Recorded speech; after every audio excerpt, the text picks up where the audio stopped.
नमस्कार दादा. नमस्कार. मी माणिक देशमुख हायटेक सीड्स कडून तुमच्याकडे आलो. तर गेल्याही वर्षी आपली उमराना इथे भेट झाली होती आणि आपण हायटेकचे कृषक मध्ये तुम्ही सहभाग झाले होते.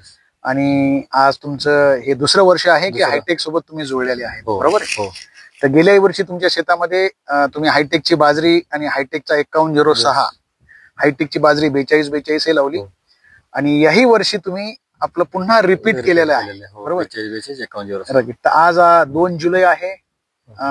2 जुलैला आपण मनमाड परिसरात तुमच्याकडे मी आलो. तर सर्वात अगोदर तुमचं पूर्ण परिचय द्या मला. सर, माझं नाव नमस्कार. माझं नाव प्रशांत कैलास काळे, नांदगाव तालुका जोंधळवाडी गाव आमचं. बरं सर, आम्ही मागच्या वर्षी आपली उमराण्याला भेट झाली होती. त्यावेळेस आम्ही कार्यक्रमामध्ये 5106 पॅकेट घेतलं, डेमो घेतलेला होता. बरोबर आहे. त्यानंतर मग तिथे पण आपलं मार्गदर्शन खूप छान वाटलं. 4242 बाजरीचं पण पाहिलं तिथं, खाऊन पाहिली चव कशी आहे काय.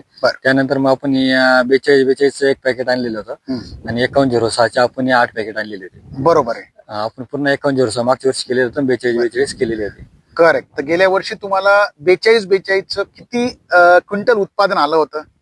तर सांगायचं जर म्हटलं ना, आपण 10 गुंठेच केलेले होते. 10 गुंठ्यामध्ये मला 6.5 पोती ऍव्हरेज भेटलेलं होतं. बरोबर आहे. म्हणजे 6.5 क्विंटल 10 गुंठ्यामध्ये जर विचार केला तर 40 गुंठ्यामध्ये 6 चोक 24 आणि 2 म्हणजे 26 क्विंटल एकरी उत्पादन तुम्ही बाजरीचं 4242 काढलं. आता 4242 घेण्याचा तुमचा मेन दृष्टिकोन काय होता? तुम्ही त्याच्यातून उत्पादन तर तुम्हाला मिळालं, पण सगळ्यात महत्वाचं तुम्हाला काय पाहिजे होतं आणि ते तुम्हाला प्राप्त झालं? सर्वात महत्वाचं म्हणजे आपण बाजरी करतो ते म्हणजे घरी खाण्यासाठी करतो. बरोबर आहे. खाण्याला आपण कसं म्हणजे कोणची बाजरी कशी लागते काय लागते आणि सर्वात खाण्याला पण सुंदर लागली बाजरी. बरोबर. इतर बाजारापेक्षा जशी पहिली जुनी गावठी बाजरी म्हणतात लोक, आपण ती खाल्लेली नाहीये. बरोबर. पण त्याच चवीनुसार आज ते खूप छान लागली खायला पण. बरोबर. दुसरी गोष्ट म्हणजे आपले पक्षी बसतात बाजरी. पक्षी बरेचसे जर बाजरी एखाद्या क्षेत्रामध्ये जर कमी जर असेल तर तिकडे पक्षी जास्त प्रादुर्भाव त्या ठिकाणी. बरोबर. बाजरीचं वरचं कणीस आहे ना, पक्षी खाता, अर्ध कणीस पक्षीच खाता. करेक्ट. पक्ष्यांचं म्हणजे एक वाटा असतो त्याच्यामध्ये, पाहिजेच खायला आता. पण आपल्या बाजरीच्या याला आहे ना, वरती चिचकोळपणा येतो बाजरीला. वर असा काटा आहे बाजरीच्या वर, आपला काटा आहे 4242. हो, त्या काट्यामुळे आपल्याला आहे ना पक्षी बसत नाही, पक्षी खात नाही. बरोबर आहे. म्हणजे आपलं नुकसान सुद्धा टळत नाही आणि ते नुकसान न झाल्यामुळे तुमचं अजून एकरी उत्पादन चांगलं वाढलं. दुसरी गोष्ट, तुम्हाला 4242 ची आता आज तुम्ही पेरणी केलेली आहे. 25 जूनला तुम्ही पेरलाय. कशी उगवण शक्ती कशी झालेली दिसायली आज याही वर्षी दुसऱ्याही वर्षी? उगवण शक्ती खूप छान झाली. जशी मागच्या वर्षी उगवण शक्तीची क्षमता होती, त्याच वर्षी याच वर्षी ते पण झालेलं आहे. बरोबर आहे. आणि उगवण शक्तीनंतर दुसरी गोष्ट असते, तुम्हाला शेतकरी बांधवांना फुटवा चांगला पाहिजे असतो. हो सर. तर 4242 गेल्या वर्षी तुम्हाला फुटवा कसा आला? फुटवा खूप भारी होता. भारी आहे ना?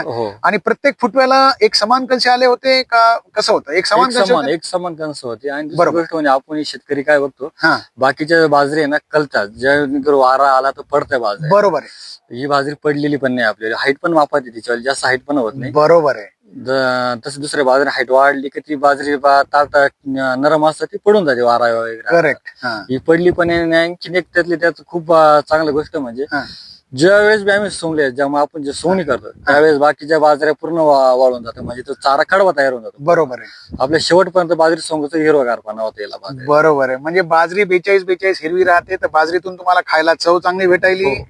बाजरी लोळत नाही, नुकसान होत नाही.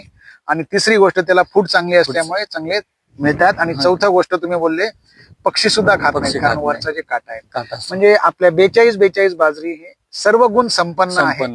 त्यामुळे शेतकरी बांधवांसाठी चांगलं आहे. तर काही शेतकऱ्यांची बाजरीची 4242 ची पेरणी राहिलेली असावी आता तुमच्या नांदगाव भागात, अशा लोकांना एक गोल्डन ऑपॉर्च्युनिटी आहे का नाही, की जर 4242 ची जर माहिती भेटली तर लावायला पाहिजे? काय वाटतं, तुमचा संदेश काय? 4242 सर्वांना केली पाहिजे असं आमच्या सांगण्यावरून बोलतोय. तर मी पण एक शेतकरी, मी काही कंपनीचं वगैरे कोण नाही. बरोबर आहे. मी स्वतःनं मागच्या वर्षी ट्रायल घेतली, त्यानुसार मी या वर्षी पण डबल 4242 केली. शेतकरी असं असतो का, ट्रायल घेतल्यानंतर डबल करतो. करेक्ट. म्हणजे तुम्हाला चांगलं वाटलं म्हणून तुम्ही दुसऱ्या वर्षी लावलं. आणि मला तरी असं वाटतं होपफुली की तुम्ही बरेच दिवस आता 4242 लावत राहणार आहे. खायला भाकर पण सुंदर लागली. आज मागच्या वर्षी आपल्याला जी बाजरी केली, आपण 2 जणांनी केली.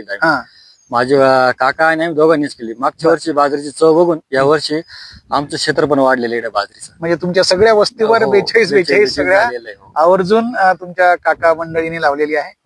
तर धन्यवाद भाऊ. असंच आमच्या हायटेक सोबत तुम्ही जुळून राहा. हो. हायटेक वर भरभरून प्रेम करा आणि नक्कीच तुम्हाला हायटेक चांगलं उत्पादनही देईल, चांगलं आमची गाईडलाईन तुम्हाला मिळेल. तर खूप खूप पुन्हा तुमचे धन्यवाद. थँक्यू.